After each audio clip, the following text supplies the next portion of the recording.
The Lorax by Dr. Zeus. At the far end of town where the grickle grass grows, and the wind smells slow and sour when it blows, and no birds ever sing, excepting old crows, is the street of the lifted Lorax. And deep in the grickle grass, some people say, if you look deep enough you can still see today, where the Lorax once stood just as long as it could, before somebody lifted the Lorax away. What was the Lorax and why was it there? And why was it lifted and taken somewhere? From the far end of town where the grickle grass grows, the old onceler still lives there. Ask him, he knows. You won't see the onceler, don't knock on his door. He stays in his lurkum on top of his store.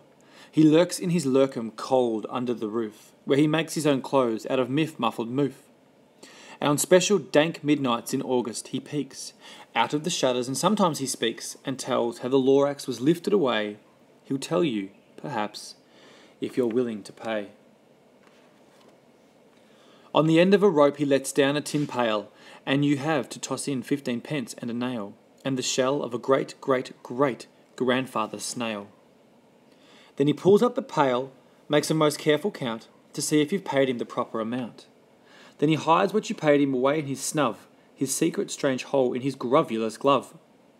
Then he grunts, I will call you by whisper-my-phone, for the secrets I tell you are for your ears alone. Slap!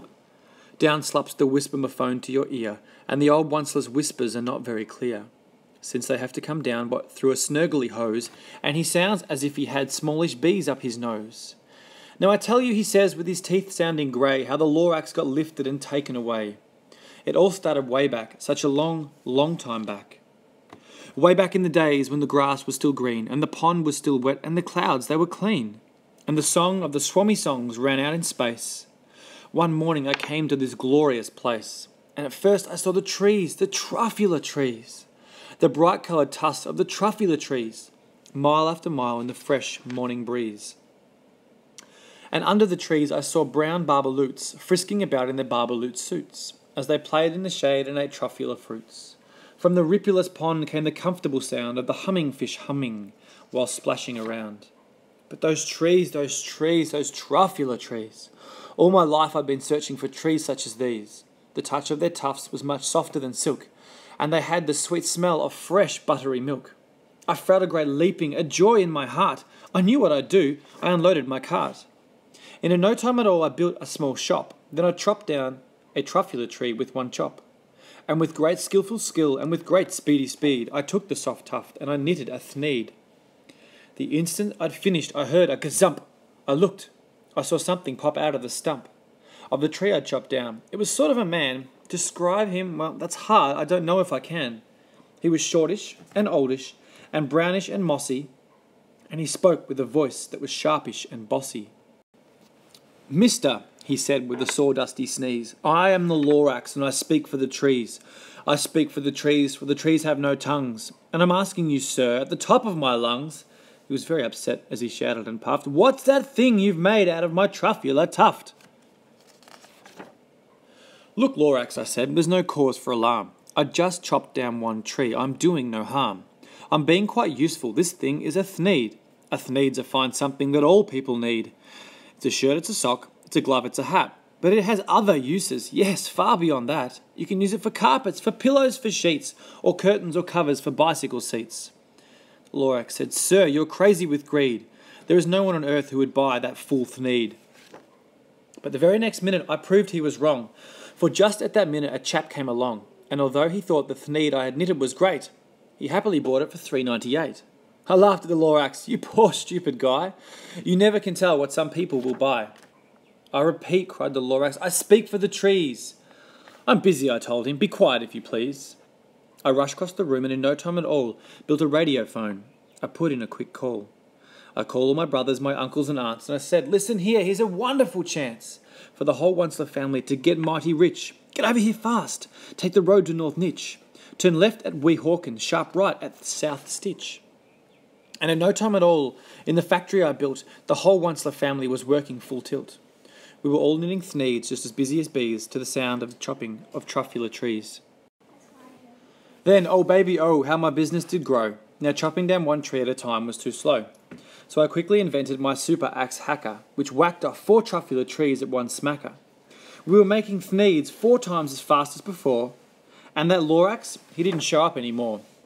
But the next week he knocked at my door, and he snapped, "I'm the Lorax who speaks for the trees, which you seem to be chopping down as fast as you please.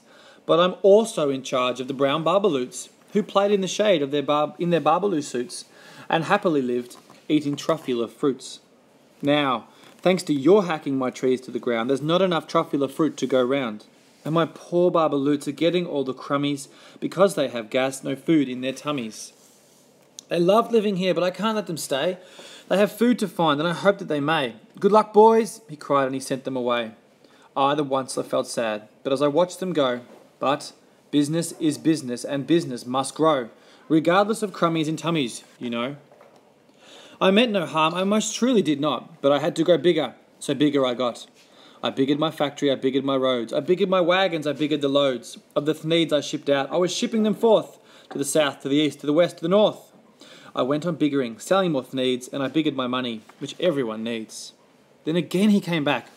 I was fixing some pipes, but that old nuisance Lorax came back with more gripes. "I'm the Lorax," he coughed and he whiffed. He sneezed and he snuffed, he snargled, he sniffed. "Once," he cried with a crofulous croak, "once, you're making such smogulous smoke. My poor swummy swans, well, they can't sing a note. No one can sing who's got smog in his throat." And so, said the Lorax, "Please pardon my cough. They cannot live here, so I'm sending them off. Where will they go? I don't hopefully know. They may have to fly for a month or a year to escape from the smog you've smogged up round here." "What's more," snapped the Lorax, his dander was up, "let me say a few words about gluppity glupp. Your machinery chugs on day and night without stop, making gluppity glupp and sloppity slop. And what do you do with this leftover goo? I'll show you, you dirty old onceler man, you. You're glumping the pond where the humming fish hummed. No more can they hum, for their gills are all gummed. So I'm sending them off. Oh, their future is dreary. They'll walk on their fins and get woefully weary. In search of some water that isn't so smeary. I hear things are just as bad up in Lake Erie." And then I got mad. I got terribly mad, and I yelled at the Lorax, "Listen here, Dad. All you do is yap, yap, yap and say bad, bad, bad, bad.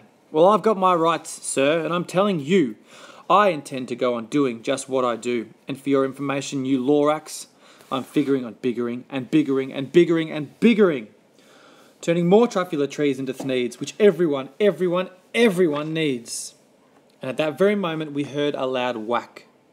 From outside in the fields came a sickening smack of axe on tree. Then we heard the last tree fall, the very last truffula tree of them all. No more trees, no more thneeds, no more work to be done. And so in no time my uncles and aunts, everyone, all waved me goodbye. They jumped into my cars and drove away under the smoke-smuggered stars. Now all that was left neath the bad-smelling sky was a big empty factory, the Lorax and I. The Lorax said nothing, just gave me a glance, gave me a very sad backwards glance, as he lifted himself by the seat of his pants. And I'll never forget the grim look on his face when he hoisted himself up and took leave of this place, through a hole in the smog without leaving a trace. And the Lorax left this mess with a small pile of rocks with one word, unless. Whatever that meant, I just couldn't guess. And that was a long, long ago.